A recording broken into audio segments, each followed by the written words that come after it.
In this Kraken tutorial video, I'll be showing you guys how to buy Uniswap, ticker symbol UNI, on Kraken. So once Kraken's opened up, press on the Explore button at the bottom, then go to the top and go to the search bar. Once you're here, type in ticker symbol UNI or Uniswap, then press the first one at the top.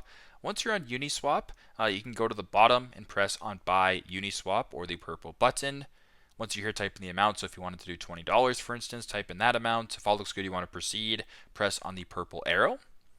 Then on this page, you can review the amount of Uniswap you're buying, the price of it, the fee, the total, and if you want to proceed with the transaction, go to the bottom, press on confirm, and then follow the steps after. So very simple, very straightforward.